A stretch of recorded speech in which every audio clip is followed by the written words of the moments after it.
चेष्टाय यावलात् कृत्यभुङ्क्ते गोदानस्यै नाम इदमिदं भूय एवास्तु भूयः वन्दे वेदान्तकर्पूर चामीकरकरण्डकं रामानुजार्यमार्याणां चूडामणिमहर्निशम् श्रीविष्णुचित्तकुलनन्दन कल्पवल्लीं श्रीरङ्गराज हरिचंदन योग दृश्या साक्षात् क्षमां करुणया कमलामिवान्या गोदामनन्य शरणं प्रपद्ये गोदामनन्य शरणं प्रपद्ये अस्मद्गुरुभ्यो नमः। గోష్ఠికి స్వరూపారూపంగా దాసోహాలు తెలియజేసుకుంటూ ధనుర్మాసం తిరుప్పావై వ్రతంలో ఈ రోజున 8వ రోజు 8కి ఉన్నటువంటి సిగ్నిఫికెన్స్ ఏమిటి, 8వ నెంబర్కి ఏమేమి సిగ్నిఫికెన్స్, ఏమేమి ప్రాముఖ్యతలు ఉన్నాయి? ఎవరైనా ఇది వస్తే అష్టలక్ష్ములు సూపర్. కృష్ణాష్టమి ఎవరు? కృష్ణాష్టమి ఎక్సలెంట్. అష్టదిగ్గజాలు, ఇంకా దేవకి కృష్ణుడు ఎన్నో గర్భం? అష్టమ గర్భం, ఎక్సలెంట్. అష్టవసువులు, 33 కోట్ల మంది దేవతలు అంటారు కదా. 33 కోటి అంటే ఏంటి? కోటి అంటే సమూహము అని అర్థం. ఎవరి 33 ఏకాదశ రుద్రులు, 11 మంది రుద్రులు, ద్వాదశ ఆదిత్యులు, 12 మంది ఆదిత్యులు. ఒక్కొక్క మాసంలో సూర్యుడు ఒక పేరుతో పిలువబడతారు. ఖగహ, విష్ణువు, కుమార్. 12 + 11 23. అష్ట వసువులు సంపదలు ఇచ్చేవారు కదా. 23 + 8 31. ఇద్దరు అశ్విని దేవతలు 33 కోట్ల దేవతలు.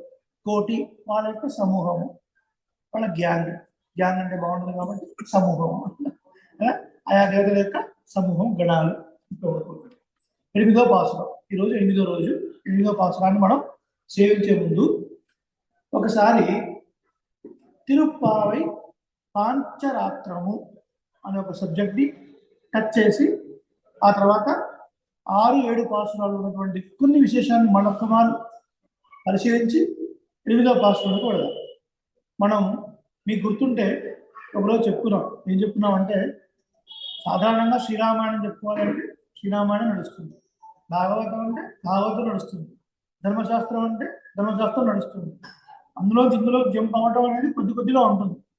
కానీ తిరుప్పావైలో ఇవన్నీ కలగలిసి ఉంటాయి. మహాభారతం ఉంటుంది, మీరన్నీ విన్నారు కదా, ఇప్పటిదాకా కొన్ని సన్నివేశాలు విన్నారు. శ్రీరామాయణము ఉంది, భాగవతము ఉంది, ధర్మశాస్త్రము ఉంది, కావ్యము ఉంది, దాంతోపాటుగా పాంచరాత్రం కూడా ఉంది. ఏమిటి పాంచరాత్రం? పాంచరాత్ర శాస్త్రం అంటే ఏంటి? శ్రీమన్నారాయణుడు 5 రాత్రుల్లో ఉపదేశించినటువంటి శాస్త్రము అని చెప్తారు. శ్రీరంగ క్షేత్రాలలో పాంచరాత్రం ప్రకారంగా ఆరాధన నడుస్తుంది.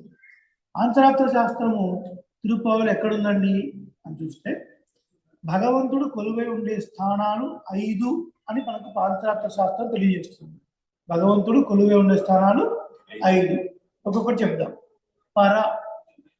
చెప్పండి. పర, వ్యూహ, విభవ, అంతర్యామి, అర్చ. ఇది 5 స్థానాల్లో పరమాత్మ వేంచేసి ఉంటాడు అని మనకు తెలియజేస్తుంది. పర, వ్యూహ, విభవ, అంతర్యామి, అర్చ. ఏంటివి? పరవాసుదేవుడు ఉండే స్థానము శ్రీవైకుంఠము. మనం ముక్కోటి ఏకాదశి ఉంది కదా, 10వ తారీఖు జనవరి. ఆ రోజున 3:30కో 4 గంటలకో మనం వచ్చి ఉత్తర ద్వారం ద్వారా దర్శనం తీసుకున్నాం ప్రమాణాలు. వైకుంఠము. కుంఠము అంటే ఏమిటి? నశించునది అని అర్థం. కుంఠము అంటే వికుంఠము లేదా వైకుంఠము, నశించనిది అని అర్థం. అంటే ఎప్పుడూ ఉండేది అని అర్థం. అంటే పరవాసుదేవుడు. అక్కడ ఎవరుంటారండి? పరవాసుదేవుడు ఉన్నారు, వైకుంఠం ఉన్నారు.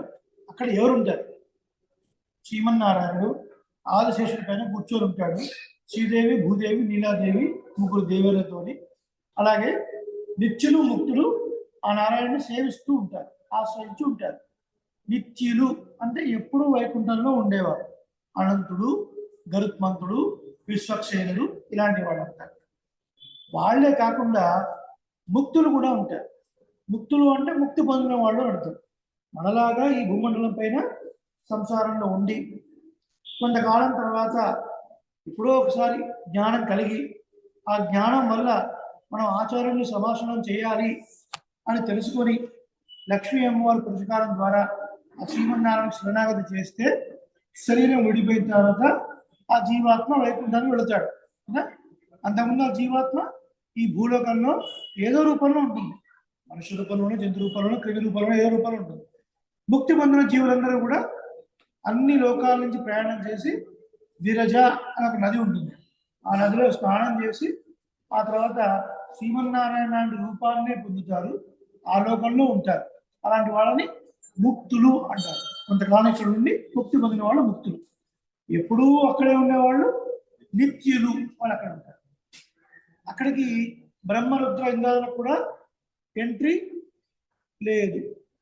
అక్కడి నుంచి పరమాత్మ కొద్దిగా కింది దిగి పాల కడలిలో శయనించి ఉన్నాడు. పాల సముద్రంలో ఆదిశేషుడి పైన శయనించి ఉన్నాడు. వైకుంఠంలో కూర్చొని ఉన్నాడు. సవ్యం పాదం ప్రసార్య ఆశ్రుతరదం దక్షిణం కుంజయిత్వా జాన్యాదాయ సవ్యేతరం ఇతర భుజం నాగభోగే నిదాయ పశ్చాద్బాహుత్వేన ప్రతిభట సమనే ధారయన్య శంఖచక్రే అంటూ చెప్తారు. ఒక పదాన్ని కొంచెం మడుచుకొని ఒక పదాన్ని కిందికి చాపి అలా ఆదిశేషుడి మీద కూర్చుని ఉంటాడు వైకుంఠంలో. పాలకడలిలో మాత్రం ఆదిశేషుడి పైన శయనించి ఉంటాడు పరమాత్మ. ఇలా పడుకొని ఒక చెవుని ఇలా కిందికి పెట్టి ఉంచాడు. ఎప్పుడైనా ఎవరైనా ప్రార్థిస్తే రావడం కోసం. మరి వ్యూహం అంటే ఏంటి? వ్యూహము అంటే ప్లానింగ్ అని అర్థం. ప్లాన్ చేయడం అర్థం. ఏం ప్లాన్ చేయడం? ఈ లోకాల సృష్టి, రక్షణ, అవతారాలు ఇవన్నీ ప్లాన్ చేయడం. ఏం చేస్తాడు పరమాత్మ అంటే, ఏదో కొన్ని వేల కోట్ల జన్మలు గడిచిపోయిన తర్వాత ఈ జన్మ వచ్చింది. ఈ జన్మలో చక్కగా చేతులు కాళ్ళు ఇచ్చాడు. పాలకడలోంచి చూస్తూ ఉంటాడు. ఆయన ప్రతిదీ అన్ని తెలుసు ఆయనకి. అందరిలో ఉంటాడు, ఆయనే చూస్తూ ఉంటాడు. వీడికి కాళ్ళు ఇచ్చాము, ఏం చేస్తున్నాడు?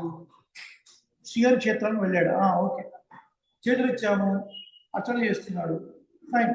నోరిచ్చాము, నారాయణ నామాన్ని కీర్తిస్తున్నాడు, బాగుంది.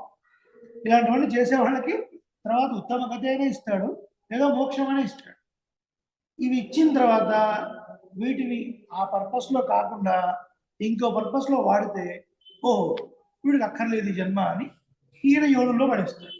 హీన యోడులు అంటే తిరియక్కులు. తిరియక్కు అంటే వెన్నుపాము అడ్డుగా ఉండేటువంటి జంతువులు కదా. ఎన్ని చూస్తున్నాం మన జంతువులు? ఎన్ని జంతువులు ఉన్నాయండి? రకరకాల జంతువులు ఉన్నాయి కదా. కుక్క, నక్క, నెమలి, రకరకాల జంతువులు. ఇంకా కొన్ని జంతువుల్ని వేటగాళ్ళు వేటాడి దానికి తలకిందులు చేసి దాని బండతో కొట్టి రకరకాలుగా హింస చేస్తూ ఉంటారు. ఇలాంటివన్నీ జంతు జన్మలే. ఈ శరీరం ఇచ్చినప్పుడు దీని పర్పస్ ఏంటో తెలుసుకొని దాన్ని సరిగా ఉపయోగించకపోతే తీసేస్తాడు. మనం కూడా అంతే కదండి. పిల్లవాడికి ఒక బొమ్మ కొనిస్తాం, దాన్ని ఇలా వాడుకోవాలని చెప్తాం. వాడు సరిగా యూజ్ చేయకపోతే అక్కర్లేదు, తీసేస్తాం మనం. అంతే కదా. స్కూల్ అయినా అంతే. 4వ తరగతి చక్కగా పాస్ అయితేనే ప్రమోట్, 5వ తరగతి లేదంటే మళ్ళీ డిమోట్. అలాగే ఈ జన్మని ఎలా సార్థకం చేసుకోవాలి, అలాగే ఈ మనుషులు ఉండే లోకాలు వీటిని ఎలా రక్షించాలి, ఇవన్నీ వ్యూహమూర్తి ప్లానింగ్ చేస్తూ ఉంటాడు. యోగ నిద్ర అంటారు కదా. నిద్ర అంటే మనలాంటి నిద్ర కాదు. యోగం అంటే కూర్చుట అని అంటారు. సంస్కృతంలో ఒకటే పదానికి సందర్భాన్ని బట్టి, ప్రకరణాన్ని బట్టి అర్థాలు మారుతూ ఉంటాయి. భగవద్గీత తీసుకున్నాం అనుకోండి, కర్మయోగము, జ్ఞానయోగము, భక్తి యోగము అని చెప్పినప్పుడు అక్కడ యోగము అంటే ఉపాయము అని అర్థం. భగవంతుని చేరుకోవడానికి ఉపాయము అని అర్థం. ఇక్కడ యోగ నిద్రలో యోగ అంటే కూర్చుట. ఎవరెవరికి ఏ దేహాలు ఇవ్వాలి, ఎవరికి మనుష్య దేహము, ఎవరికి జంతు దేహము, ఎవరికి దేవదేహము, ఎవరికి నిత్యుల్లో ఉన్నటువంటి వైకుంఠంలో ఉండే దేహం ఇవ్వాలి అనేది ఆయన ఆలోచిస్తూ ఉంటాడు. కానీ యోగ నిద్ర అంటే ఇది వ్యూహం. అక్కడికి ఎవరు వెళ్ళగలరు అంటే అక్కడ బ్రహ్మ, రుద్రుడు అంటే శంకరుడు, ఇంద్రుడు, కొంతమంది దేవతలు వీళ్ళు పర్మిషన్తో వెళ్ళగలరు. వెళ్ళినా నేరుగా పరమాత్మ దర్శనం అవుతుంది అన్న గ్యారంటీ లేదు. ఎట్లా చెప్తారు మేము ఎట్లా నమ్మాలి అంటే, భాగవత సప్తాహం ఎంతమంది విన్నారు మీరు? భాగవతాన్ని విన్నవాడు. అక్కడ శ్రీకృష్ణ జన్మానికి ముందు జరిగిన ఘట్టాన్ని సుఖ మహర్షి వివరిస్తాడు. పరీక్షిత్ మహారాజు అడిగిన ప్రశ్నలకి సుఖమహర్షి సమాధానం చెప్తూ ఉంటాడు. దశమ స్కంధంలో ప్రారంభం అవుతుంది. ఏమిటి ప్రశ్న? ఈ మేనమామకు మేనల్లుడుకు ఏమిటి తగాదా? ఆదిశేషుడు బలరాముడిగా ఎలా పుట్టాడు? ఈ దేవకి గర్భంలో నుంచి అసలు ఎందుకు ఆకర్షింపబడ్డాడు రోహిణి గర్భంలోకి అని ప్రశ్న వేస్తాడు. పరీక్షిత్ లాంటి శిష్యుడు ఉండడు. సుఖమహర్షి లాంటి గురువు దొరకడం చాలా కష్టం. 7 అహోరాత్రాలు కూర్చొని వినమంటే వింటామా అండి ఎవరైనా? ఎంతో ఆసక్తిగా నువ్వు వింటాం. ఒక అరగంట, 30 గంట. దాని తర్వాత కొన్ని సైడ్ ఎఫెక్ట్స్ మొదలవుతాయి, కొంత ఆవులుందులు వస్తాయి. ఇంకా వేదాంతం చెప్పారనుకోండి, కొంత తలనొప్పి వస్తుంది. ఇంకా డీప్ పడితే మైగ్రేన్ హెడేక్ వస్తుంది. ఎందుకు వచ్చింది ఈ గోళ అనుకుంటాం. ఎప్పటి నుంచి హాయిగా ఏదో ఒక గొప్ప ప్రసాదం కోసం ఆశపడితే ఈ గంట సేపు తలనొప్పి మా వండగాలి బాబు, ఆ పులిహోర మనకి ఇంట్లో వండుకుందాం అనిపిస్తుంది కదా. కాబట్టి మన ఋషులందరూ కూడా, ఆడల తల్లి కూడా చక్కటి కథారూపంలో ఈ పాఠాలన్నింటినీ అందించింది. అందులోనే తత్వాన్ని పెట్టి అందించింది. ముందు ఇది చెప్పుకొని ఆ తర్వాత తత్వం చెప్పుకున్నాం కాబట్టి.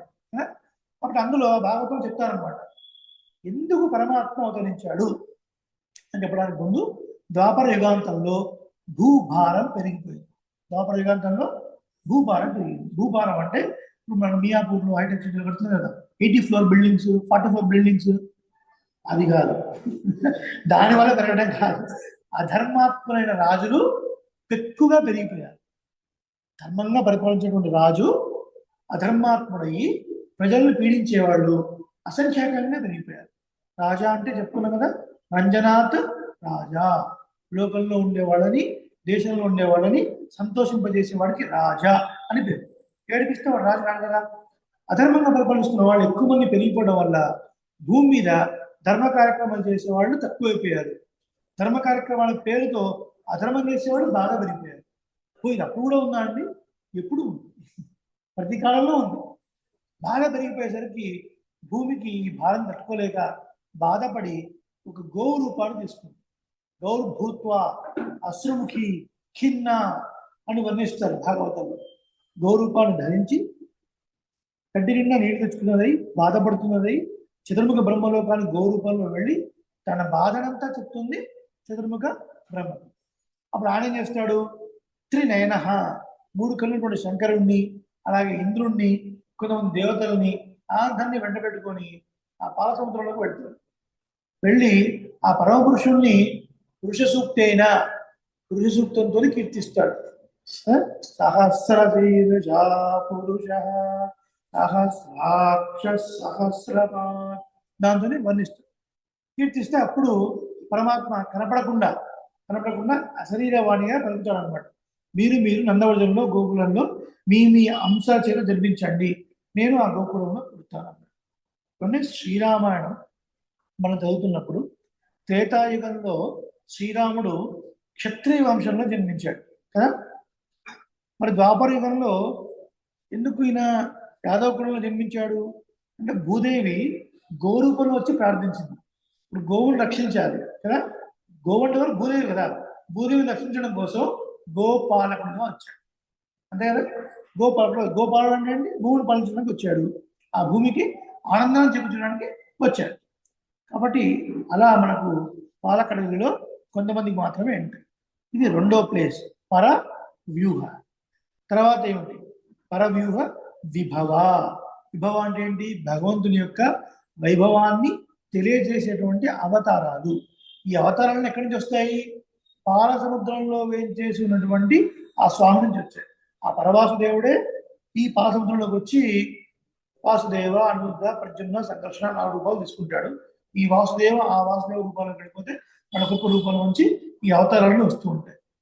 రామకృష్ణాది అవతారాలన్నీ కూడా, నరసింహ అవతారం ఇవన్నీ కూడా ఎక్కడి నుంచి వస్తాయి? పాలకడల నుంచి వస్తాయి. దీనికి ప్రమాణం ఏంటి? హరివంశంలోని ప్రమాణం. ఏమిటా ప్రమాణం? ఏష నారాయణ శ్రీమానం క్షీరార్ణవ నికేతన నాగ పర్యంకం ఉత్సృజ్య త్యాగతో మధురాం పురి. ఆ పాల సముద్రంలో శయనించి ఉండేటువంటి ఆ నారాయణుడు నాగపర్యంకాన్ని వదిలిపెట్టి ఈ మధుర నగరంలో శ్రీకృష్ణుడిగా అవతరించాను. ఈ ప్రమాణం ద్వారా మనకు ఏం తెలుస్తుంది? ఆ పాలకడల్లోంచే ఈ అవతారాలను వస్తున్నాయని చెప్తుంది. పాంచరాత్రం కూడా మనకు అదే విషయం చెప్తుంది. 3 అయిపోయాయి. అంతర్యామి, అందరి లోపల స్వామి అంతర్యామిగా వెంచేసి ఉంటాడు.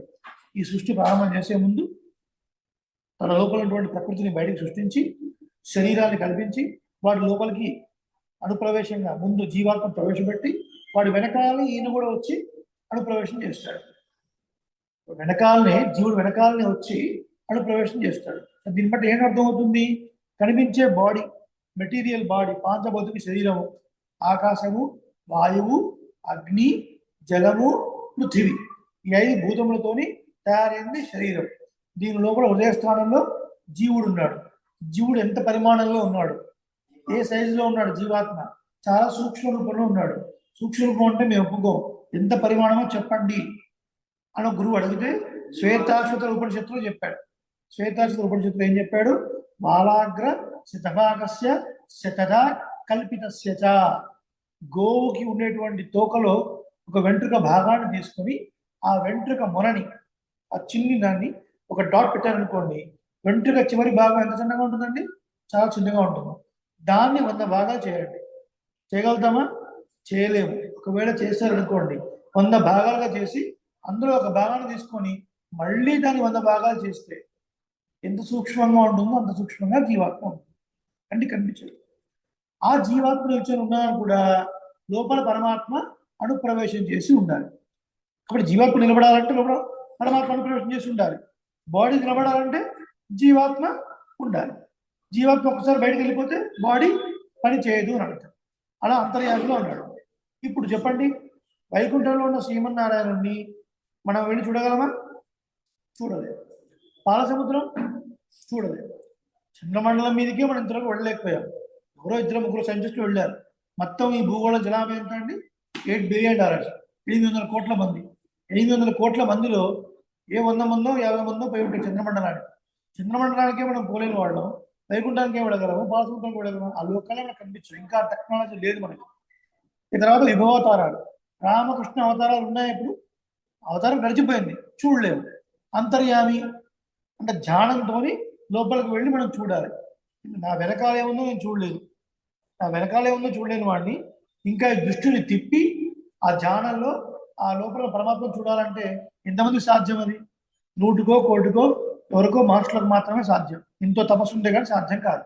ఈ 4 రూల్లో పరమాత్మ ఉండే స్థానాలన్నీ 5: పర, వ్యూహ, విభవ, అంతర్యామి, అర్చ. లాస్ట్ మిగిలింది ఏంటండి? అర్చ.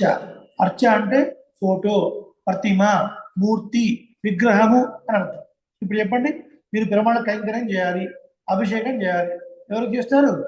అర్చామూర్తి. కళ్యాణం చేయాలి, ఎవరికి చేస్తారు? అర్చామూర్తి. ఎంత సులభుడండి పరమాత్మ! ఎక్కడ వైకుంఠము, ఎక్కడ భూలోకము, ఎంత గొప్ప వైభవం ఉన్న పరమాత్మ. పరమాత్మ యొక్క సౌలభ్యానికి ఒక ఎల్లలేని స్థితి ఏమిటి అంటే అర్చావతారం కదా. ఇక్కడ శ్రీరామచంద్రమూర్తి 4.5 ఫీట్లో ఉన్నారా?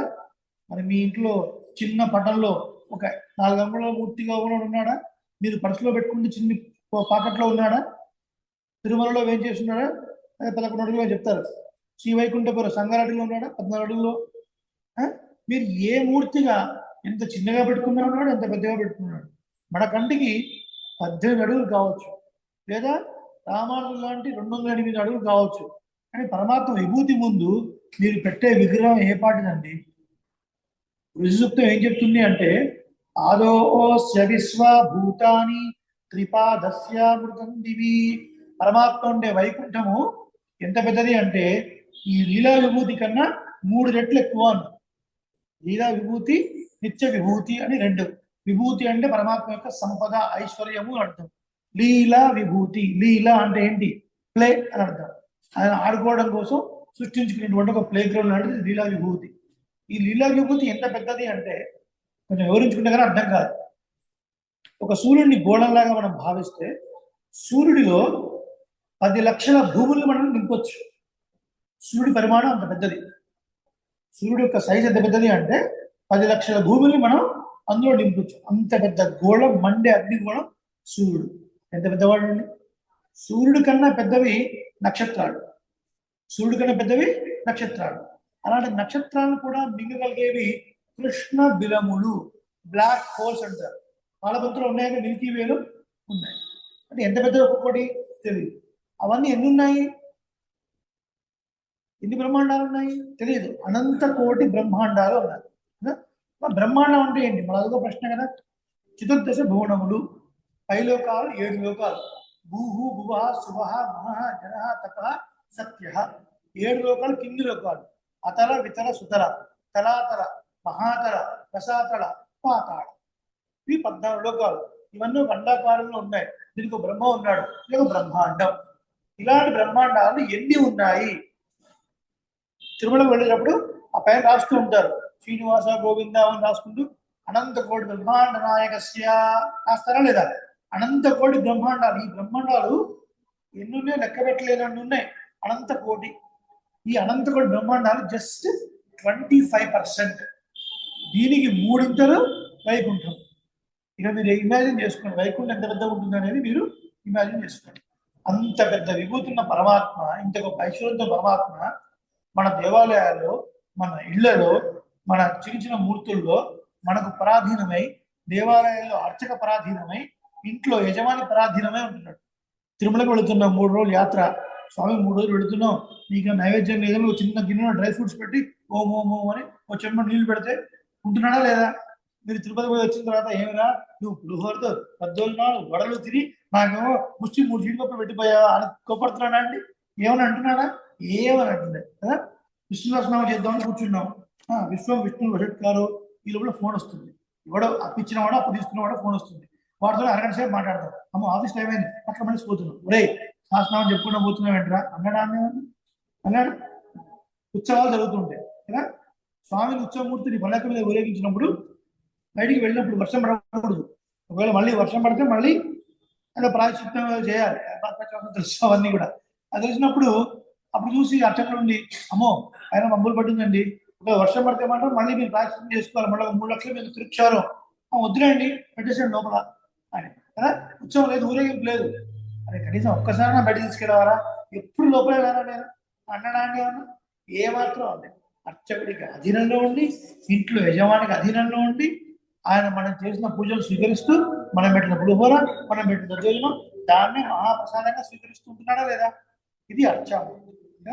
ఈ 5 స్థానాల్లో ఉన్న అర్చామూర్తిని గోదాదేవి మొదటి 5 పాసురాల్లో చెప్పింది. అందుకనే తిరుప్పావైలో పాంచరాత్ర శాస్త్రం ఉంది. ఎలా చెప్పింది? మొట్టమొదటి పాసురం ఏంటి? మార్గడి తింగళ్ మతి నిరైక నన్నాడాల్. అందులో నారాయణనే నమక్కే పరై తరువా. పరై పరవైకుంఠంలో ఉండే నారాయణుడు వచ్చాడా లేదా? పర వచ్చింది. 2వ పాసురం వయత్తు ఆళ్వీరాల్ నామం నంపావాய்க்கு செய்யும் கிரிசைகள் కేడీరో పార్కడరుల్ పైఎత్తి. పార్కడరులు అంటే ఏంటి? పాలకడలి వచ్చిందా? మొదటి పాసురంలో పర, 2వ పాసురంలో వ్యూహ, 3వది విభవం. విభవం అంటే ఏంటి? అవతారాలు. ఓంగి ఉలగడంలో ఉత్తమం పేర్పాడి వామనుడిగా వచ్చి త్రివిక్రముడిగా వచ్చాడు. వామనావతారం వచ్చిందా లేదా? 3వది విభవం. 4వది ఆడిమలై కన్నా వర్ష నిర్వాహకుడా. ఆ వర్షదేవుడికి కూడా లోపల అంతర్యామిగా ఉండి చేసేవాడు ఎవరు? శ్రీమన్నారాయణ. అందుకనే ఆలిమలై కన్నా. పుణ్యవాచనంలో కూడా మనం వర్ణం అంతర్యామినం పుండరీకాక్షం ఆవాహయామి అని చేస్తాడు కదా. ఆ వర్ణదేవుడు కూడా అంతర్యామిగా ఉన్నవాడు శ్రీమన్నారాయణ. వచ్చేసినాయా? పర, వ్యూహ, విభవ, అంతర్యామి. ఇక అర్చామూర్తి మాయనై మన్ను వడమధురైమైందనై. ఆశ్చర్యకరమైన చేష్టలు కలిగినటువంటి వాడు ఉత్తర మధుర నాయకుడైనటువంటి శ్రీకృష్ణుడు. ఉత్తర మధురంలో శ్రీకృష్ణుడు యొక్క విగ్రహం ఉందా లేదా? అర్చామూర్తి ఉందా లేదా? వచ్చేసిందా లేదా? పర, వ్యూహ, విభవ, అంతర్యామి, అర్చ. ఇలా మొదటి 5 పాసురాల్లో పాంచరాత్రం కూడా చెప్పబడింది. తర్వాత మొదటి 6వ పాసురాల నుంచి అందరి గొప్పలు ఎప్పుడు కనబడుతుంది. 6వ పాసురాల్లో ఏం చెప్తుంది ఇక్కడ? పుళ్ళం సిలం మినగాన్ పుల్ అరయిన్ కోయిల్ వెళ్ళై వెలిసంగిన్ పుల్ అరయిన్ పక్షిరాజు గరుత్మంతుడు కదా. అంటే ఏంటి? గరుత్మంతుడు ఎవరు? భాగవతోత్తముడు. గరుత్మంతుడు ఎవరు? పరమాత్మ యొక్క రథము. గరుత్మంతుడు వచ్చాడంటే అర్థం ఏంటి? పరమాత్మ సాక్షాత్కారము అయినది అని లెక్క. పరమాత్మను మనం నేరుగా సేవించకూడదు. వచ్చిన తర్వాత ఒకసారి స్వామి నమస్కారం చేసుకొని ఎవరైనా భావతత్వం సేవించిన తర్వాతనే పరమాత్మను సేవించాలి. కాబట్టి ముందు గరుత్మంతుడు చెప్తున్నారు. ఆ గరుత్మంతుడు ఎవరు? వేద స్వరూపుడు, వేదాత్మ వేగేశ్వర అని చెప్తారు. కాంతా చతుశ్లోకి అని మహాలక్ష్మి యొక్క వైభవాన్ని వివరించేటువంటి 4 శ్లోకాలు. ఎవరు అందించారు? ఆళవందార్ అని పిలువబడే యామునాచార్యులు అనే ఆచార్యులు. భగవద్ రామానుజుల యొక్క ఆచార్యులు పెరియనమ్మి. పెరియనమ్మి యొక్క ఆచార్యులు యామునాచార్యులు. కాంతస్థే పురుషోత్తమ ఫణిపతి శయ్యాసనం వాహనం వేదాత్మ మేఘేశ్వరో యవనిక మాయా జగన్మోహిని. ఆ గరుత్మంతుడి యొక్క రెక్కల శబ్దం ఏంటి? సాక్షాత్తు వేద స్వరూపం. పరమాత్మ వస్తే ఎట్లా వస్తాడు? గరుత్మంతుడి మీద వస్తాడు. అన్నమాచార కీర్తన. ఇటు గరుడను నీవెక్కినను, ఇటు గరుడను నీవెక్కినను, పటపట దిక్కులు వక్కన పగిలే, ఇటు గరుడను నీవెక్కినను, ఎగసిన గరుడను ఏ పునదాయని జగితొరగ జరుపు చేసినను. ఇటు గరుడను నీవెక్కినను, ఎప్పుడు పెడుతున్నాడో తెలీదు. గజేంద్రుడు రక్షించడం కోసం. గజేంద్రుడు శ్రీమన్నారాయణ నీవే రక్షకుడు అని చెప్పినప్పుడు గజేంద్ర రక్షాత్ త్వరితం భవంతం. పాపం వైకుంఠంలో అదే పాలకుల్లో ఆ గరుత్మంతుడు హాయిగా కాపాడైపోయి కాస్త తాంబూలం వేసుకొని ఉన్నాడు, కూర్చున్నాడు. ఈయన వచ్చాడు, గరుత్మంతుడు లే లే లే అన్నాడు. స్వామి ఎక్కడికి? జీపే స్వామి ఫస్ట్ పద పద అన్నాడు. ఎక్కి కూర్చున్నాడు. ఆయన వెళుతుంటే వేగంగా ఇంకా స్పీడ్. ఎగసిన గరుడను ఏ పునధాయుని జగితొరగ జరుపు చేసినాడు. ఇంకా వెళ్ళు వెళ్ళు వెళ్ళు అంటే నిగమాంతంబులు నిగసంగములు జగములు గగనము గడగడ వడకే, ఇటు గరుడను నీవెక్కినను. పరమాత్మ ఎక్కి ఆ గర్భంతో వస్తున్నప్పుడు దిక్కులు పడబడాన్ని మెదిలిపోయాట. జగములు గగనము వేదము వేదాంతము గడగడ వడిపోయాట. ఏమైందో ఏంటో స్వామి ఇంత వేగంగా వస్తున్నాడు. మళ్ళీ ఏ రాక్షసుడు ఎలా విరుచుకుపడ్డాడో ఏమో, ఏ స్తంభం నుంచి పరమాత్మ వస్తాడో ఏమో కదా. స్తంభం నుంచి లక్ష్మీనరసింహ స్వామిగా వచ్చినప్పుడు సాక్షాత్ మహాలక్ష్మి దగ్గర వెళ్ళడం భయపడింది. అమ్మో నావనగా నేను ఇప్పుడు ఇంతగా చూడలేదు ఈ రూపాన్ని అని. పరమభావతున్న పక్షాలకు చిన్న పిల్లవాడు, ఆయన వెళితే శాంతించాడు. అలా గరుత్మంతుడే పరమాత్మ వస్తుంది. అంటే గరుత్మంతుడు సేవిస్తున్నాడు అర్థం ఏంటి? భావతత్వాన్ని సేవిస్తున్నాము. పక్షులు అంటే అర్థం ఏంటి? ఆచార్యులు అని అర్థం. పక్షులు తప్పుడు వినలేదా అంటే ఆచార్యుల మాటలు వినలేదా?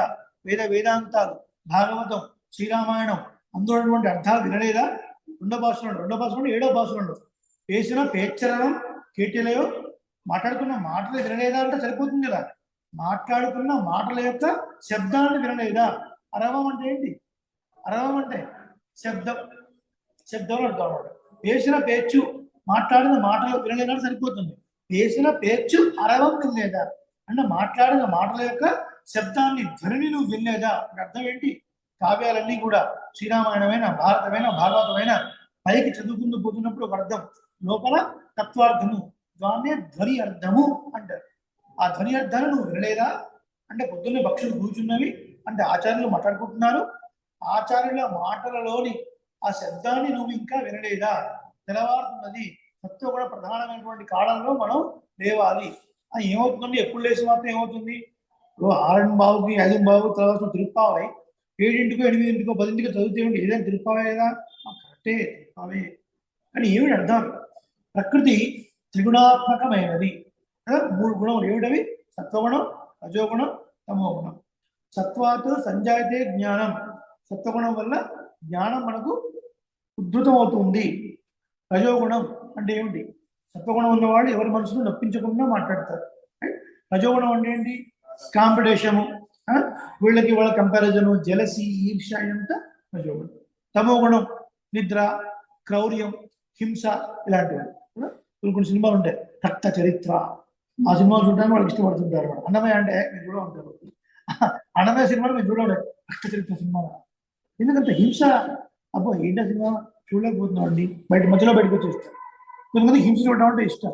ఎందుకు? వాడు తమో గుణం వాళ్ళలో ఎక్కువగా ఉంది. ప్రతి వాడిలో ఈ 3 గుణములు ఉంటాయి. కాకపోతే ఏ గుణం ఎక్కువ ఉంది, ఏ గుణం ఎంత పర్సంటేజ్ ఉంది దాన్ని బట్టి ఈయన ఫలానా, ఈయన ఫలానా, ఈయన ఫలానా అని చెప్తారు. వారు పరమ సౌమ్యులు అండి, పరమ సాత్వికులు అంటే పరిపూర్ణంగా సత్వం ఉందని అర్థం కాదు. పరిపూర్ణంగా సత్వం ఉన్నది ఒక్క శ్రీమన్నారాయణ మాత్రమే. మరి ఆ వ్యక్తులు కూడా సాత్వికుడు అంటున్నారు ఏంటి అంటే సత్వగుణం అనేది ఎక్కువగా ఉంటుంది. 80% సత్వగుణం, 10% రజోగుణం, 10% తమోగుణం. ఇవాళ 3 ఉంటాయి. ఎక్కువ ఏది ఉంటే దాన్ని బట్టి వాళ్ళకి ఆ గుణం ఉంటుంది అని అర్థం. కాబట్టి సత్వగుణ ప్రధానమైన కాలంలో నిద్ర మేల్కొని ఉండి ఆచార్యుల మాటలు వినాల్సి ఉండగా ఇంకా పడుకొని ఉన్నావా అని గొప్పలు అంటారు కదా. పక్షము అంటే రెక్క, పక్షములు 2 రెక్కలు కలిగినది పక్షి. జ్ఞానము అనుష్ఠానము కలిగిన వారు ఆచార్యులు. జ్ఞానము అనుష్ఠానము కలిగినటువంటి ఆచార్యులు కూడా ఆకాశంలో విహరిస్తారు. ఆకాశం అంటే ఏంటి? పరమాత్మ అని అర్థం కదా. ఆ సమంతాత్ కాసతే ప్రకాశతే, అంతటా వ్యాపించి ప్రకాశించుండేవాడు పరమాత్మ. ఎలాగైతే పక్షులు ఆహారంలో వివరిస్తాయో అలాగే ఆచార్యులు తమ యొక్క జ్ఞానము అనుష్ఠానం చేత భగవంతుల్లోనే వివరిస్తూ ఉంటారు. అంటే భగవంతుని యొక్క గుణాలని అనుసంధిస్తూ ఉంటారు. అలా పక్షులు మాట్లాడుకున్న మాటలు నువ్వు ఇంకా వినలేదా? ఇలా 2 పాసురాల్లో 2 విశేషమైనటువంటి లక్షణాలను చెప్పి గోపికలను లేపారు. ఇప్పుడు మనం 8వ పాసురంలోకి వెళుతున్నాం. 6వ పాసురంలో ఒక చమత్కారం. ఏమిటో చమత్కారం? గోపికలు లేపడం కోసం తెల్లవారింది అని గుర్తు చెప్తే చెప్పుండొచ్చు, కానీ మరి పేములే నంజుండు కళ్ళ చకడం కల ఖాళీ వచ్చి అని చెప్పారు కదా. అంటే స్థలంలో విషయాన్ని నింపుకొచ్చినటువంటి కూతురుని సంబంధించినటువంటి వాడు, అలాగే శకటాసురుని సంబంధించిన వాడు ఎందుకు చెప్పారు అంటే కృష్ణుడికి ఏవైనా ఆపద కలుగుతుందేమో అనే భయంతో ఈ పేర్లు వినపడితే వెంటనే గోపిక పరిగెత్తుకుంటూ బయటకు వస్తుంది. మనం చెప్పుకున్నాం కదా, వెన్నెలాంటి మనస్సు వారు, వారికి ఏమైనా పర్వాలేదు, కృష్ణుడికి ఏమైనా అవుతుంది అని మాత్రం వాళ్ళు భరించలేరు. కాబట్టి కూతురు విషయం రాగానే అమ్మ కూతురు వచ్చేసిందా, కృష్ణుడికి ఏమవుతుందో, శకటాసురుడు వచ్చాడా ఏమవుతుందో అని భయపడి వస్తుంది అన్నట్టుగా. సాధారణంగా సాయంత్రం పూట మనం పడుకోకూడదు, సాయంత్రం పూట పడుకోకూడదు. అసలు సంధ్య వేళ జరుగుతూనే ఉండాలి ఆ సమయాన్ని. ఒకవేళ ఎవరైనా పడుకున్నారనుకోండి 6, 6:30, 7 లే అంటే లేవట్లేదు, 7 అయింది, సీరియల్ స్టార్ట్ అవుతుంది అన్నాడు, సీరియల్ స్టార్ట్ అయిపోతున్నా లేస్తారు కదా. సో అట్లా చెప్తే వస్తారన్న ఉద్దేశంతో ఇలా కూతున విషయము శకటాసుర విషయం చెప్తే భయపడి అమ్మ కృష్ణుడికి ఏమవుతుందో అని వచ్చినట్టుగా అని చమత్కారం. తర్వాత 8వ పాసురం ఒకసారి మనం సేవిద్దాం. ఒక్కొక్క పాసురంలో లేపబడే గోపిక ఒక్కొక్క విలక్షణమైనటువంటి లక్షణము కలిగినటువంటి గోపిక. 8వ పాసురం. కీழ்వానం వెళ్ళెన్ను ఎరుమై సిరువీడు మేవాన్ பரந்தனகான் மிக்குள்ள பிள்ளைகளும் போவான் போகின்றாரை போகாமல் காத்து உன்னை கூவுவான் வந்து நின்னோம் கோது கலமுடைய பாவாய் எழுந்திராய் ஆடிப்பறை கொண்டு மாவாய் இளந்தானை மல்லரை மாட்டியா தேவாதி தேவனை சிந்துனாம் சேவித்தால் ஆவாவென்று ஆராய்ந்து அருள் ஏலோர் எம்பாவாய். కీழ்వానం తూర్పు దిక్కున ఆకాశము, వెళ్ళెన్ను తెలతెల్ల వాడుతున్నది, తెలతెల్ల పడుచున్నది. ఎరుమై గేదెలు, మేయిమాన్ లేత గడ్డిని మేయుటకై సిరువీడు చిన్న మైదానంలోకి పెడుతున్నాయి. పరందనగా పెడుతున్నాయి. ఓవాన్ పోవటమే ప్రయోజనముగా ఉన్నటువంటి, ఓహిన్నారై వెళుతున్నటువంటి మిక్కుళ్ళ పిల్లలు మిగిలిన పిల్లలందరినీ కూడా, అంటే శ్రీకృష్ణ పరమాత్మ వ్రతం చేయడం కోసం ఎక్కడికైతే రమ్మన్నాడో ఆ స్థలానికి పోవడమే ప్రయోజనంగా వెళుతున్నటువంటి గోపికలను అలా వెళుతున్న వాళ్ళని ఆపి యోగామల్ కాత్ వాళ్ళని ఆపి ఉన్నై నిన్ను కూవాన్ బంధు నిన్ను పిలుచుకోవడానికి మేము ఇంటి ముందుకు వచ్చి నిలిచామమ్మా. కోదు కలముడై పావాయ్ కుతూహలం కలిగినటువంటి ఓ పిల్ల, ఓ గోపిక ఎడుందిరాయ్ లేవాల్సింది. అదే ఏం చేయాలి? పాడి నోరారా శ్రీకృష్ణుడు గుణములను పాడి పరేకొండు, ఈ వ్రతానికి ఏదైతే సాధన ఉందో ఆ సాధనాన్ని మనం పొంది మా బాయ్ అంటే గుర్రవు రూపంలో వచ్చినటువంటి కేసి అనే రాక్షసుడిని సంహరించినటువంటి వాడిని, ఆ రాక్షసుడిని, ఒక రాక్షసుడు అండి, ఆ రాక్షసుడు ఏం చేశాడు? గుర్రాన్ని ఆవహించాడు. గుర్రాన్ని ఆవహించి ఆ రూపంలో వచ్చాడు కేసి అనే రాక్షసుడు. అలాంటి వాడి యొక్క నోటిని చీల్చి సంహరించినటువంటి వాడిని, పిళందాని అంటే చీల్చిన వాడిని, మల్లరై మాట్య మల్ల యోధులని సంబంధించినటువంటి వాడిని, దేవాది దేవనై ఎవరైతే దేవతలందరూ ఉన్నారో ఆ దేవతలందరికీ కూడా దేవుడు అనేటువంటి వాడిని నా మనము చెన్ను వెళ్ళి సేవిత్తాల్ ఆశ్రయించినట్లయితే ఆ పరమాత్మ ఆ ఎన్ను కాస్త ఆవావెన్ను అయింది. అయ్యో అయ్యో అని ఆరాయింది. ఎందుకు వచ్చారు మీకు ఏం కావాలి అని విచారించి అరుళ్ ఏలో రెంబావాయ్ మన మీద కృపను చూపిస్తాడు అని పాసురం యొక్క ప్రతిపదార్థం. చూద్దాం ఒకసారి ఏం చెప్తున్నారు ఈ పాసురం. ఈ పాసురంలో లేపబడేటువంటి గోపికకి కోదు కలబడయ పావాయ్ అన్నారు. కుతూహలము కలిగినటువంటి ఒక గోపిక. ప్రతి ఒక్క బృందంలో ప్రతి ఒక్క గోష్ఠిలో కొంచెం యాక్టివ్గా ఉండేవాళ్ళు, కొంచెం ప్యాసివ్గా ఉండేవాళ్ళు, కలుపుగోలుగా మాట్లాడేవాళ్ళు ఉంటారు కదండి. ప్రతి చోట గోష్ఠిలో వాళ్ళు లేకపోతే ఏదో వెళుతులాగా అనిపిస్తుంది కదా. గలగలా మాట్లాడేది ఆమె రాలేదా, చకచక అందరూ కలుపుకొని పోయేవారు వారు రాలేదా ఇవాళ అడుగుతారు కదా. సో అలాగా ఈ గోపిక అంటే కృష్ణుడికి అంత ఇష్టం, కృష్ణుడికి కూడా గోపిక అంటే అంత ఇష్టం. కోదు కలబడే కుతూహలం అంటే రెండవ కుతూహలం, కృష్ణకృత కుతూహలము, గోపికాకృత కుతూహలము. గోపికకు కూడా కృష్ణుడు అంటే బాగా ఇష్టం, కృష్ణుడికి కూడా ఈ గోపిక అంటే అంత ఇష్టం. అలాంటి గోపికను నిద్ర లేకపోయారు. వీళ్ళందరూ వచ్చారు. ఎవరు? గోపికలందరూ బయట ఉన్నారు, లోపల ఈమె పడుకోను. నిద్ర అంటే ఏంటి? ఇక్కడ భగవత్ గుణ అనుభవము అర్థం. ఓ గోపిక రావాల్సింది, ఓ కుతూహలం కడతానా మేమందరం వెళుతున్నాడు ఇంకా రాలేదేంటి, తెలవాలన్నా అప్పుడే ఏంటి గుర్తు ఆ లోపల గోపిక. బయటవాడు కీழ்వాణం వెళ్ళండు, తూర్పు దిక్కు తెలతెల వారుతున్నది. మరి తెల్లవారున గుర్తే కదా అది. తెల్లవారేటప్పుడు కొంచెం అరుణోదయ కాంతి వస్తుంది కాబట్టి తూర్పు దిక్కు తెల్లబడుతుంది. ఆ తర్వాత మెల్లిమెల్లిగా ఎర్రగా అరుణోదయ కాలం వస్తుంది. ఎరుమై సిరివీడు, ఎరుమై సిరివీడు మేయవాన్ పరందనగా. చిన్న చిన్న వీడులో అంటే ఉదయం పూట ఏమవుతుందంటే వీళ్ళు ఓ 10 లేదా 9ంటికి ఈ గేదెలన్నింటినీ కూడా అడవిలోకి తీసుకు వెళ్ళడానికి ముందు, తెల్లవారుజామునే ముందు ఈ గేదెల్ని ఫస్ట్ విప్పేసి ఒక చిన్న మైదానం తీసుకుని వెళ్తారు. ఆ చిన్న మైదానంలో లేత గడ్డి, చక్కటి మంచు బిందువులు పడి లేత ఉన్న గడ్డి అంటే చాలా ఇష్టం ఆ గేదెలకి. అవి తినడానికి తీసుకుని వెళ్తారు. మనం కూడా బర్గర్స్ అని అవి ఇవి పెట్టుకుని మధ్యలో గడ్డి పెట్టుకుని తింటా చూస్తారు లేదా. సో ఆ లేత గడ్డి అంటే బాగా ఇష్టం అనమాట. సో అవి తిని వస్తాయి. అవి తిని రాగానే పాలు పితుకుతారు. పితికిన తర్వాత అప్పుడు 10 గంటలకు అడవిలోకి తీసుకుని వెళ్తారు అనమాట. కాబట్టి ఉదయం పూట చిన్న మేత మేయడానికి ఆ లేత గడ్డి మీద మంచు బిందువులు పడినటువంటి లేత గడ్డిని చాలా గొప్పగా ఆస్వాదంగా మేయడానికి వెళుతున్నాయి. ఎవరు? గేదెలండి. మరి వెళుతున్నాయని అర్థం ఏంటి? తెల్లవారున గుర్తే కదా అని చెప్తారు. లోపల గోపిక మీరు చెప్పే గుర్తులు తెల్లవారడానికి గుర్తులు కాదు అనేసి. అదేంటమ్మా గుర్తు కాకపోవడం ఏంటి? నువ్వు తెల్లవారుతున్నావు, మరి తూర్పు దిక్కు తెల్లబడుతుంది అంటే అర్థం తెల్లవారినట్టే కదా. గేదెలు చిన్న భూమికి వెళుతున్నాయి అంటే అర్థం తెల్లవారుతానే కదా. కాదరా, మీరు కృష్ణుని కలవాలి, ఎంత చమత్కారంగా మాట్లాడుతున్న లోపల గోపిక. కృష్ణుని కలవాలని ఒక రకమైనటువంటి ఆనందంతో మీ మొహంలో ఒక చిన్న కాంతి వచ్చేసింది. చిన్న పిల్లవాడు ఇంట్లో తిరిగి హెలికాప్టర్లు ఎక్కడ చూస్తాడు, చూసి నాన్న నాకు అది కావాలి, నాన్న నాకు అది కావాలంటే. ఇంట్లో తిరిగి హెలికాప్టర్ చాలా కాస్ట్లీ రా, 3000 4000 అవుతుందంటే నాకు అది కావాలి అంటే. అరే గురిస్తాలే అంటే రేపు ఎప్పుడెప్పుడు హెలికాప్టర్ వస్తుందా, దాంతో ఇంట్లో కూర్చొని ఆడుకుందామా అని వాడు ఒకటే ఆనందంగా షాప్ వెళుతున్నాడు అంటేనే ముఖంలో తెలియని కాంతి. పెళ్లి సంబంధం కుదిరింది అనుకోండి, పెళ్లి సంబంధం కుదిరిన వాళ్ళకి అమ్మాయి అయినా అబ్బాయి అయినా రూమ్ లో రాగానే ఆ లైట్లు పని చేయండి రా అంటారు. ఎందుకు? మొహం వెలిగిపోతుంది అని అర్థం అనమాట.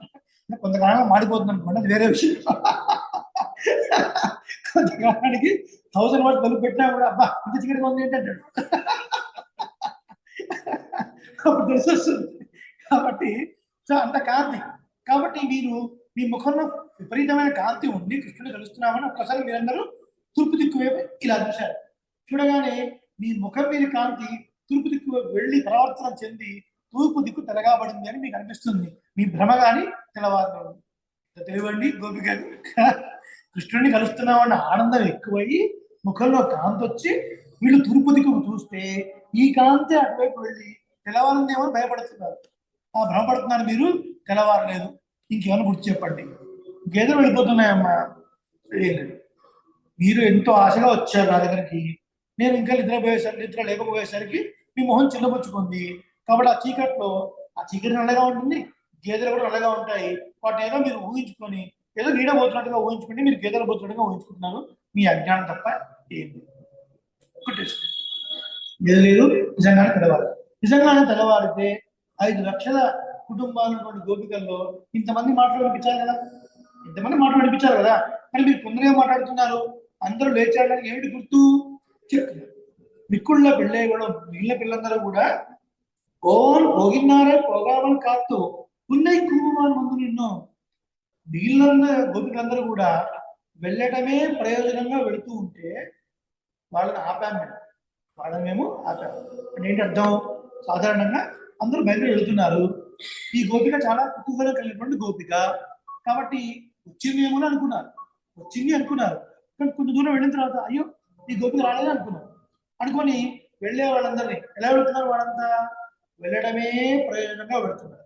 అలాంటి వాళ్ళని మేము ఆపి నీ ఇంటి ముందుకు వచ్చి నిల్చున్నాను. అలా కొంతమంది వచ్చాము, ఎందుకంటే నిన్ను లేపడమే ఒక భాగ్యం కదా. భాగవతం నిద్ర లేపడం అంటే అదొక భాగ్యం కదా. శ్రీరంగ క్షేత్రంలో పరాశర భట్ల వారు ఏం చేస్తున్నప్పుడు వారి గుమ్మం ముందు మహామా పండితులు పొద్దున్నే వెయిట్ చేస్తూ ఉండేవారు. ఎందుకంటే వారు పొద్దున్న లేచి స్నానం చేసి అనుష్ఠానం ముగించుకొని వారు బయటికి రావడం, అలా ఆ బయటకు వచ్చే సన్నివేశాన్ని ముందు వారిని చూడడం కోసం వారు రావడమే ప్రయోజనం, వారిని చూడడమే ఒక ప్రయోజనంగా పరాశర భట్ల వారి ఇంటి ముందు కొంతమంది పండితులు వెయిట్ చేసి ఉండేవారు శ్రీరంగ క్షేత్రంలో. అది భాగవతం యొక్క మహిమ వైభవం. కాబట్టి మరి నిద్ర లేపుకొని వచ్చామన్న క్రెడిట్ మాకు రావాలి కదా. అందుకని ఆ వెళుతున్న వాళ్ళని కాసేపు ఆత్మని మేము కొంతమంది వచ్చి లేపుతున్నాం అని చెప్పారు. పోగామల్ కాత్తు ఉన్నే కూవాన్ పొంది నిన్నో కోదు కలముడయ కుతూహలము కలిగినటువంటి ఓ గోపిక ఎడుందిరా, నువ్వు నిద్ర లేవవలసినది అన్నారు. కుతూహలం కలిగిన గోపిక పైన అర్థం, లోపల అర్థం కోదు అంటే పాపము కదా. కోదు, కలము అంటే సమూహము, ఉడయ నశించిన, పాపముల యొక్క సమూహము నశించినటువంటి గోపిక అంటే అర్థం ఏంటి అంటే పాపం నశిస్తేనే పరమాత్మ దర్శనం అవుతుంది అని అర్థం. పాపమైన పుణ్యమైన రెండు ఒకటే అని మనం చెప్తున్నాం. మనకు పురాణంలో ఒక మాట ఉంది, చెప్పండి అందరూ, జన్మాంతర సహస్రేషు తపో ధ్యాన సమాధిభిః నరాణాం క్షీణ పాపానాం కృష్ణే భక్తి ప్రజాయతే. వీటికి అర్థం జన్మాంతర సహస్రేషు, కొన్ని వేల కోట్ల జన్మలు గడిచిపోయిన తర్వాత ఆయా జన్మల్లో మనం చేసుకున్న పుణ్యం వల్ల పాపము కంప్లీట్ గా నశించిపోతే అప్పుడు పరమాత్మ యొక్క దర్శనం అవుతుంది అని చెప్తున్నారు. అటువంటి గోపిక నువ్వు కాబట్టి ఇలాంటి వాళ్ళు మా గోష్ఠిలో ఉండాలా వద్దా? కాబట్టి నీకోసం మేము వచ్చామమ్మా అని. అనుభవమైనటువంటి వాళ్ళని ఒక దర్శనం, వాళ్ళతో ఒక మాట, వాళ్ళ స్పర్శ, ఇవన్నీ మనం ఎక్స్పెక్ట్ చేయాలి. భాగవతుల సమాగమనం మనకు ఎందుకు కావాలి అంటే అనాదిగా వస్తున్నటువంటి ఆ దోషాలు మనం పోవాలి అంటే కేవలం గ్రంథాన్ని చదువుకున్నంత మాత్రం చేత పోవు. పెద్దల యొక్క అనుష్ఠానం, పెద్దల యొక్క ఆచరణ, పెద్దల యొక్క విధి, దీన్ని మనం దగ్గర నుంచి పరిశీలిస్తేనే మనకు పోతాయి. ఇది చాలా చాలా ముఖ్యం. చాలా మంది దీన్ని చాలా లైట్ గా తీసుకుంటారు, కానీ ఇది సరి అయినది కాదు. ఇది చాలా ముఖ్యం. మీకు దాసుడి జీవితంలో జరిగిన ఒక చిన్న ఎగ్జాంపుల్ చెప్తాను, దాంతో మనం ముగించుకొని రేపటి మరి కొన్ని విశేషాలు సేవిద్దాం. ఈ పాసుల విశేషం 9వ పడదాం. ఇది ఎందుకు ముఖ్యమని చెప్తాను. కోదు కలముడే బాబాయ్, పాపనాశాంక నశించిన తర్వాత మీరు చూడండి, మన కర్మలు ఎందుకు చేస్తాం? పాపాన్ని నశింపజేసుకోవడం కోసమే మనం కర్మలు చేస్తాం కదా. జన్మాంతర సహస్రేషు తపో ధ్యాన సమాధి, తపస్సు ద్వారా, ధ్యానం ద్వారా, సమాధి అంటే తురియ అవస్థ అనమాట. అంటే ఇంకా ధ్యానంలో ఉన్నప్పుడు మీద పాములు తిరుగుతున్నా, వర్షం పడ్డా, ఎండ కాస్తున్నా ఏమీ పట్టించుకునే ఒక స్థితి, దానికి సమాధి స్థితి అంట. అలా కొన్ని వేల కోట్ల జన్మలో చేసిన తర్వాత ఆ పుణ్యం పండితే, పాపం అంతా నశించిపోతే అప్పుడు కృష్ణే భక్తి ప్రజాయతే, కృష్ణుడి యందు భక్తి పుడుతుంది అన్నారు. అంత సులభం కాదు అని అర్థం కదా. అలాంటి వాడు వాసుదేవ సర్వమితి స మహాత్మ సుదుర్లభ అని భగవద్గీత చెప్తాడు. అలా కృష్ణ భక్తి కలిగిన వాడు, కృష్ణుడే సర్వస్వం, ఎంతో పాండిత్యం ఉంటుంది, ఎంతో శాస్త్రం చదువుకున్నవాడు కాక, కానీ పాండిత్యం దేనికి ఉపయోగపడాలి? శ్రీమన్నారాయణ సర్వస్వం అన్న జ్ఞానం ఉపయోగపడాలి. అలా శ్రీమన్నారాయణ సర్వస్వం అనుకునేవాడు చాలా తక్కువ. ఉండు చోరు పరుగు నీరు తిండి విత్తలయం, తినే నీరు, తాగే నీరు, తినే ఆహారం, తాంబూలం, ప్రతిదీ భోగపదార్థ ప్రతిదీ కృష్ణుడు కృష్ణుడు కృష్ణుడు అనుకునేవాడు చాలా తక్కువ మంది. అలాంటి వాడు మహాత్ముడు సుదుర్లభ, దొరకడు అని చెప్తాడు. ఏం చెప్తున్నాం మనం? పెద్దలను ఎందుకు ఆశ్రయించాలి, భాగవతం యొక్క వైభవం ఏంటి అని చెప్తాడు. ఒకసారి దాసుడు శ్రీమతి పాప శ్రీరంగయాత్రకు వెళ్ళారు. శ్రీవెల్లిపుత్తూరు వెళ్ళి అక్కడ మా ఆచారం తీసుకొని అక్కడి నుంచి మేము దివ్యదేశాలు చూసుకుంటూ వెళ్ళారు. నాంగునేరి అని ఒక దివ్యదేశం ఉంది. నాంగునేరి అంటే 4 రకాల ఏర్లు కలిగినటువంటి ఒక ప్రదేశం అని వానమామలే అని చెప్తారు. సంప్రదాయంలో చాలా అతి ముఖ్యమైనటువంటి ఒక ప్రదేశం వానమామలే.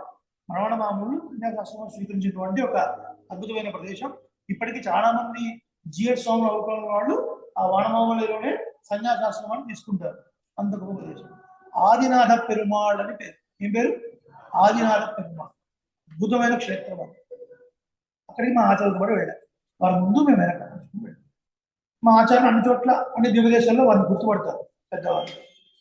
అయితే ఆదినాథ పెరుమాళ్ యొక్క దివ్యమంగళ మూర్తి ఉంది కదా, ఆ మూర్తి మీద ఒక పెద్ద మాల ఉంది. పెద్దలు వచ్చినప్పుడు గౌరవం ఏంటి? శేషమాల వాళ్ళకి సమర్పించాలి, శుభోభం ప్రసాదం వాళ్ళకి ఇవ్వడం, భావవృత్తులు వచ్చినప్పుడు మన విధి. పెద్దవాళ్ళు తీసుకొని వచ్చారు. అది ఎట్లుందంటే సాక్షాత్తు వనమాలలా ఉంది. వనమాలంటే శ్రీమన్నారాయణ ధరించేటువంటి మోకాలు దాటి చక్కటి సుగంధంతో, సాధారణ వనమాల ఇప్పుడు వాడిపోతుంది అనమాట. వాడిపోతుంది అనుకోండి, కానీ అంత పరిమాణంగా ఉంది, చాలా పెద్దగా ఉంది. తీసుకొచ్చారు. మా ఆచార్యులు వేద్దామని వారు అన్నారు, వారికి వేయండి అని. పక్కన దాసుడు ఉన్నాడు, నాకు వేశారు. ఆదినాథ పెరుమాళ్ విగ్రహం ఉన్న శేషమాల మన మీద పడితే ఎంత ఆనందం ఉంటుందండి కదా. ఆ ఆనందంతో మన తీర్థం ఇచ్చిన చెడగోపెట్టి అక్కడ తీసుకుని బయటకు వచ్చి ఒక్కసారి ఆ బ్యాగ్ పక్కన పెట్టి ప్రతిభ ఒక ఫోటో తీయాలి. మా వైఫ్ ప్రతిభ ఒక ఫోటో తీయన్నాడు. వెంటనే మా ఆచార్యులు నిల్లు ఆగు అన్నాడు. అన్నమాట తగి ఆ మాల తీసేసేయండి, మీ భార్యకి ఇచ్చేసేయండి అని. స్వామి ఒక ఫోటో తీసేయండి ఫస్ట్ అని. తీసేయండి ఫస్ట్. మీ బాడీ ఏంటి? మీ బాడీ లోపల ఏమో తెలుసా మీకు? రక్తము, చీము, నెత్తురు, మాంసము. మీరు ఇది వేసుకుని ఆనందపడాలా? మీరు తిరుమాళ్ళకేసి ఆనందపడాలి. ఆకార త్రయం అంటే ఏంటి? అనన్యాత్మ శేషత్వము, అనన్య శరణత్వము, అనన్య భోగ్యత్వం. పరమాత్మకు చేసే కైంకర్యం వల్ల పరమాత్మ ముఖంలో ఆనందం పడాలి. అంతేగాని మీరేసుకొని మాల కూడా దిగి అది మంచిది కాదు. ఇలా ఆశపడుతూ మీరు తీసేసేయండి. ఎప్పుడైనా వేషమాలు ఇచ్చినప్పుడు పెద్దల దగ్గర పెరమాళ ముందు మనం అలంకారంతో ఉండకూడదు. కాబట్టి వారు గౌరవంగా ఇచ్చినప్పుడు ఆ మాలను స్వీకరించారు. స్వీకరించిన తర్వాత దాన్ని ఒకసారి తీసి కళ్ళగట్టుకొని పెట్టుకోవాలి. మనకేమనిపిస్తుంది? అంత పెద్ద స్వామి మాల వచ్చినప్పుడు కాస్త దగ్గరెద్దిగా ఊరేడి ఒక ఫోటో దిగి అనిపిస్తుందా లేదా? సామాన్యంగా ఒకేలా అనిపిస్తుంది. అలానే అంత దివ్యదేశంలో ఒక మాల పడ్డప్పుడు ఒక ఫోటో దిగాలి కూడా తప్పు కాదుగా. కానీ సంస్కరిస్తారు పెద్దలు మన పక్కన ఉంటే. ఆ సన్నిధిలో ఉన్న సేపు మాత్రం వెంటనే తీసి పక్కన పెట్టారు. మరి ఇప్పుడు ప్రభుత్వం చెప్పినప్పుడు వేసుకుంటున్నారు కదండి, ఎందుకు వేస్తారు ఈ మాల? ఇప్పుడు మనం ఆలోచించారా? సత్యనారాయణ స్వామి వర్ధం మీ ఇంట్లో ఎంతమంది వేసుకున్నారు?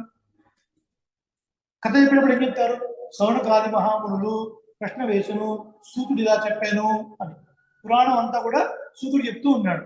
కాబట్టి ఏ పురాణం కానీ ఏ ప్రబంధం కానీ రోజుని ఎవరైనా చెప్తున్నారు పెద్దలు అంటే చిన్నడానికి ఎవరైనా సరే అక్కడ సూతుడు కూర్చున్నాడు అన్న భావనతోని రెస్పెక్ట్ గా ఆ మాల వేస్తారు. నెంబర్ 1. నెంబర్ 2, ఇది భగవంతుడు శేషమాల కదా. భగవంతుడు శేషమాల వేసినప్పుడు నీ బుద్ధికి తోచింది చెప్పడం కాదు, యథార్థంగా నువ్వు పెద్దల నుంచి ఏం సేవించావో ఒళ్ళు జాగ్రత్త పెట్టుకుని సేవించు, ఒళ్ళు జాగ్రత్త పెట్టుకుని చెప్పు అని చెప్పడం కోసం ఆ మాల వేస్తారు. అర్థమైందా? సో కాబట్టి పెద్దలతో మనం ఉన్నప్పుడు మనం అహంకారంగా ఇలా మనం ప్రవర్తిస్తున్నప్పుడు సరిదిద్దుతారు వాళ్ళు.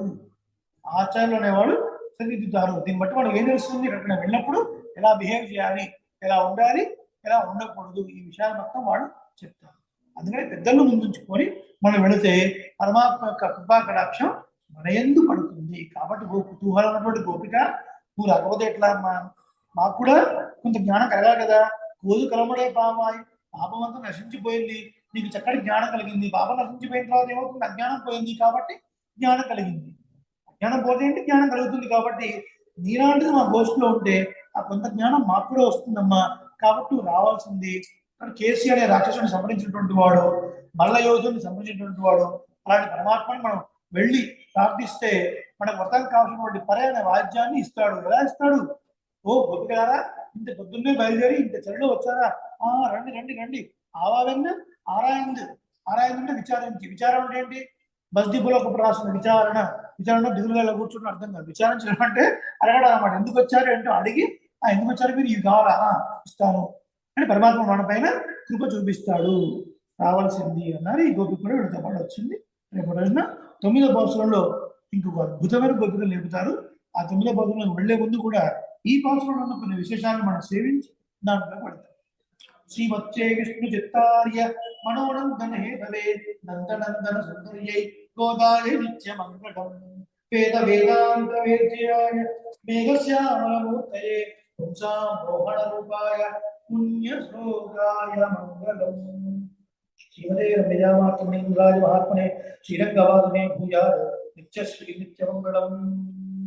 మంగళాశాసనైః పదాచార్యపురోగమైః సర్వైశ్చ రాజాदैः సత్కుదాయాస్తు మంగళం. స్వస్తి. అనేక మంగళాశాసనం. శ్రీ రామానుజాయ. జయ శ్రీమన్నారాయణ.